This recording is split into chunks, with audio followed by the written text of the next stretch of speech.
ថាស្នេហ៍នេះគឺជាស្នេហាចុងក្រោយក្រុមយ៉ាងបងឲ្យអូនជឿចាំងអ្នកចាស់ចឹងបែកទៅបែករហូតជួមបងម្នាក់ជួបងអូនស្មឹងជឿជាក់ថាស្នេហ៍ពិតសង្ឃឹមកាន់តែច្រើនក្តីឈឺចាំកាន់តែខ្លាំងស្មងខ្លាំងនៅចាញ់គេអងទៀងអូនអ្នកអូនខ្លួនអូនតើបងមានគេម្នាក់ទៀតអារម្មណ៍ផ្ដើមឃ្លាតពីអូនហើយបងនឹកគេខ្លាំងណាស់ហើយទើបធ្វើឲ្យបងនៅលែងសុខបងកិច្ចមកលែងហ៊ានសុំនឹងអូនចំពេលដែលបងនៅក្បែរអូនអារម្មណ៍បងនៅទាំងបងខំមនុស្សអងធំហើយកុំលះបងអី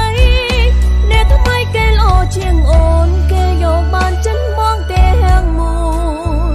ស្រឡាញ់គ្នាយកក៏គង់នៅតែបែកចិនមកក្បែរអូនត្រឹមតែកាយតែអារម្មណ៍ក្បែរគេថាពិតអូនគិតថាយើងបែកគ្នាទៅល្អជាងបែបនេះ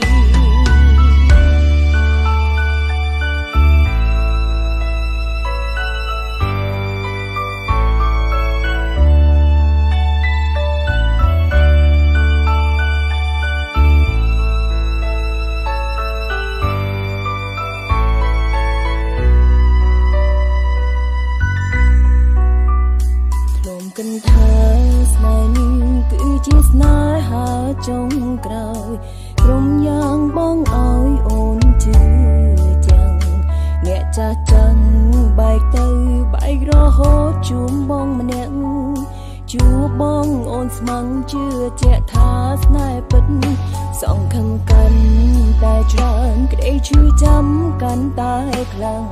ស្មងខ្លាំងនៅចាញ់គេអងទៀងអ្នកអូនខ្លួនអូនតើបងមានគេម្នាក់ទៀតអារម្មណ៍ផ្ដើមឃ្លាតពីអូនហើយបងនឹកគេខ្លាំងណាស់ហើយទើបធ្វើឲ្យបងនៅលែងសុខបងកិច្ចមកលែងហ៊ានសុំនឹងអូនចំពេលដែលបងនៅក្បែរអូនអារម្មណ៍បងនៅទាំងបងខំមនុស្សអងធំហើយកុំជាងអូនគេយកបានចិនបងទាំងមួយស្រឡាញ់គ្នាយកក៏គង់នៅតែបែកចិន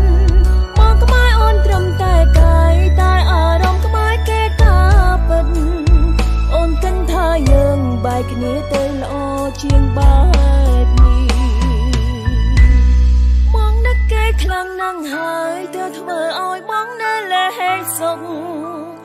បងកិច្ចមកលែងហ៊ានសុំនឹងអូនចំពេលដែលបងនៅក្បែរអូនអារម្មណ៍បងនៅទាំងបងខំមនុស្សអងធំហើយកុំលះ